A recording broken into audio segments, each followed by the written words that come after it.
President Trump yesterday signed a Social Security proclamation to mark Social Security's 90th anniversary.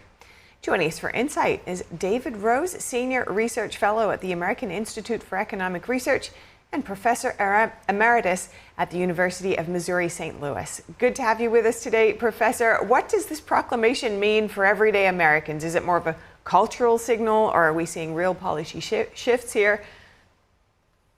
I think it is more of a cultural signal, an attempt to reassure people that there won't be drastic changes. There's really very little of substance in the proclamation, other than one could infer, if you read it carefully, that he's backing off the hardcore commitment that he made during the election that there's not going to be any change in Social Security whatsoever. Instead, what he's backed off and said, well, just as we've always had a program that delivered on the basic function of Social Security in the past, we're going to keep doing that. That's not quite the same as not changing anything. And based on the Trump agenda of what we know so far about the way that he's been looking into the operations of the administration in various ways, what kinds of changes might you anticipate? Well, the kind of change that I hope that they will do is one that very few people realize it could produce a tremendous amount of benefit for virtually everyone.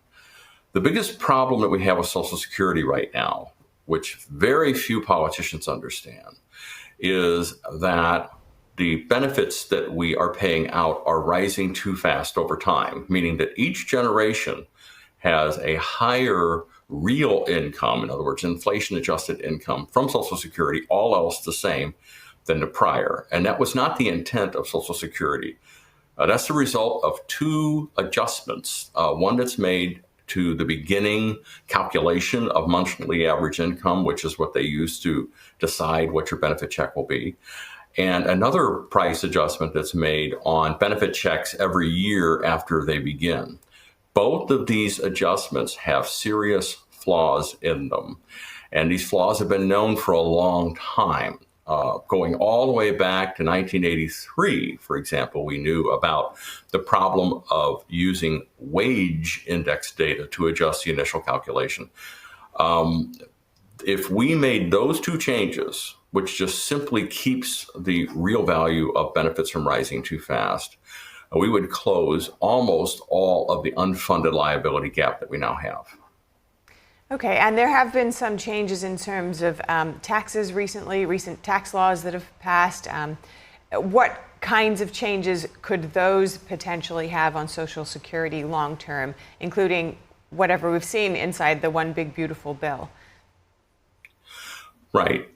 In the trustee report in 2023, we looked like we were having an unfunded liability problem over the next 75 years of $25 trillion. We then had the Social Security Fairness Act, which was passed in the waning moments of 2024. And that was really a very foolish bill. Basically, many years ago, people figured out that the problem was that when some people had large dedicated pensions, particularly from government, and also got Social Security from later employment in life, that they were actually getting way more Social Security than was appropriate given the way the model's supposed to work. So this was addressed in a law many years ago that adjusted this problem to make it fairer, to stay true to the intention of the program. This act, the Fairness Act, basically repealed that, which now has increased our liability by $200 billion over the next 10 years, at exactly the wrong time. The One Big Beautiful Bill Act has resulted in a situation where we're going to give people who are 65 or older a $6,000 deduction that can be based upon the income, which includes Social Security. So it's not wiping out taxes on Social Security income per se, but it does have that effect. And that will reduce the amount of money going into the Social Security Trust Fund.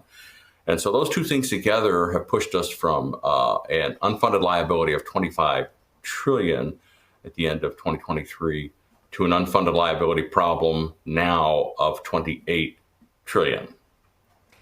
So what potential roadblocks do you see in the way of addressing this issue and the solvency of Social Security long term? Well, the potential roadblocks are the ones we always run into when we deal with entitlement reform. It is something everyone's afraid to do anything about because it's a very easy issue to demagogue. And the reason why it's so easy to demagogue is these programs are very, very complicated. So somebody can talk about one part of the program in isolation and make almost anybody look bad. I think it's really important that the president articulate of a relatively simple approach and repeat the basic elements of it over and over and over. And to which what I would urge is that the president say, look, we have a mistake basically in how we calculate the initial benefits that's causing things to run up too fast and therefore imperiling the trust fund. And we also have a mistake in how we adjust cost of living adjustments. Right now, we use a one period type of CPI. We should be using a chain weighted to deal with a bias that's very well known by economists. Those two things shrink the problem dramatically, and very modest adjustments to other parameters of the program will be more than enough to take care of the entire unfunded liability problem. But you have to keep it simple. And I think that right now the problem is we have too many people with too many good ideas, and they may all be good ideas, but we need to keep it simple, and the president needs to repeat it. Well, what you've outlined just now, it does seem like an idea that could be effectively communicated and one that many people could get on board with. Thank you so much for your time today and your expertise. David Rose, good to speak with you.